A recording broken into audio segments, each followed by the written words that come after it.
Have you ever done God's will?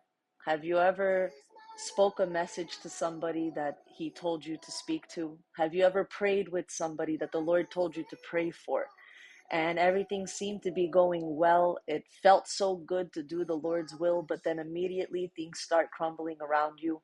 You started getting attacked. The enemy started to attack you through people. Things started looking like everything went uh, backwards for you. And then you start to get these thoughts that every time I try to do something for God, this happens or that happens, or I can't serve God because it's just every time I do, something goes backwards.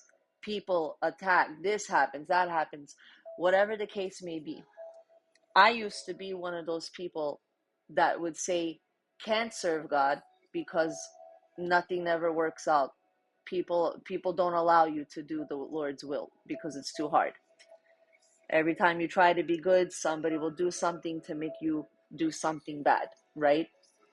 Well, the same thing happened to the Apostle Paul when he was on his way to Rome. There was so much going on. This man was being used for the glory of God, but there was so much hindrance coming against him.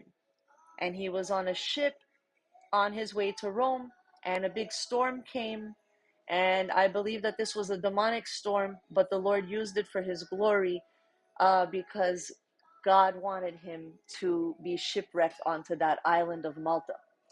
And before I go any further, I do want to say that how I got to this story today, for the glory of God, I was praying in the Spirit. I asked the Lord, show me what you want me to pray for. And I saw fire, and then I saw a snake come out of the fire. And immediately he reminded me of the story of when Paul was gathering sticks to make the fire bigger on that island. Now, I want to make mention, sticks represent people because people in the Bible are likened unto trees, right? So he was gathering people and building up the kingdom of heaven. He was pouring, he was making their fire bigger. That's what that represents. He was doing the will of God, speaking life unto the people so that the fire can continue to burn. Amen. But when Paul did this, when he added the sticks to the fire, and I want you guys to go read Acts 28, all of the whole chapter. I can't do it for the sake of time. But when he added the sticks to the fire, a viper came out of the fire and bit him on his arm. And I want you guys to know that nothing happened to him. He did not die. As long as you remain in the presence of God and you do not break rank, nothing by no means will harm you. You will get attacked, because let me tell you why. Snakes only attack when they feel threatened. They only attack you when they are threatened by you. And because Paul was adding sticks to the fire, this snake was threatened by him because he was making a fire so big in that island that nothing could go against what God was doing through this man. And here's the thing: the people went against him. They thought he was a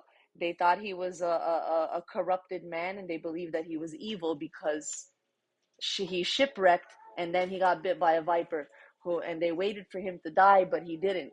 And wind up was God used him to heal so many people on that island, and they got saved for the glory of God. So I want you to know, just because snakes are coming against you, do not break rank. Do not fall out of line, because God positioned you where you're supposed to be in the time being so that he can use you for his glory to save the people that are around you. Amen. God bless you guys.